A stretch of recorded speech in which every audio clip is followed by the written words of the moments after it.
नमस्कार दाजुभाइ दिदीबहिनीहरू, नेपालभरिबाट संसारभरिबाट हेर्नुहोस्। आज म तपाईहरुलाई राष्ट्रिय आविष्कार केन्द्रमा राजु थापा भन्ने भाइले बनाएर परीक्षण गरेको एउटा नौलो चिज देखाउँछु। यसको नाम चाहिँ प्यारामोटर हो र यो नौलो चिज त होइन, यो संसारभर अरु विभिन्न देशहरूमा बनाएर यसै किसिमले चलाउने गरिन्छ र यसलाई चाहिँ खास गरी मनोरञ्जनको लागि चाहिँ प्रयोग गरिन्छ। प्यारामोटर कस्तो छ, कसरी काम गर्छ भन्ने कुरा म तपाईलाई देखाउन गइरहेको छु। राष्ट्रिय आविष्कार केन्द्रमा बनाएर ल्याएको मेसिन हो र यसको म स्टार्ट गरेर देखाउँछु।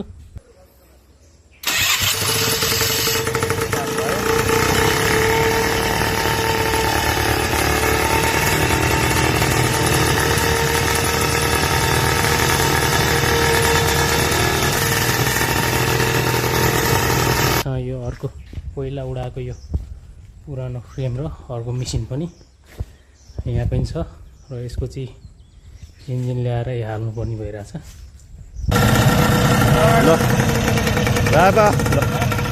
ल रेडी।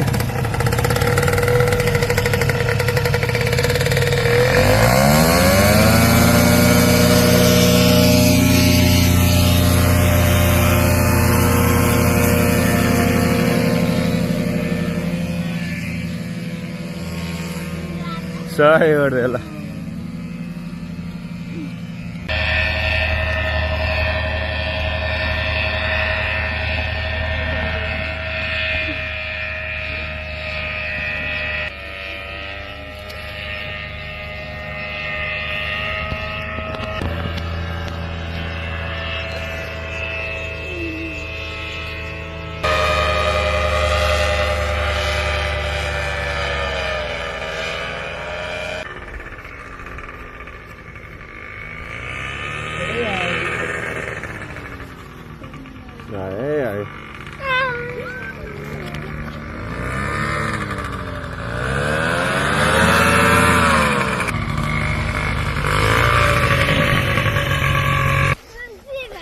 क्या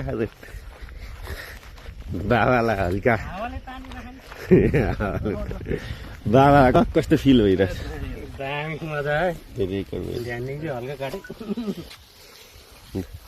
यो प्यारामोटर बनाएर चाहिँ राजु थापा भाइले सिन्धुलीमा गएर चाहिँ धेरै घण्टासम्म परीक्षण पनि गरिसकेको छ।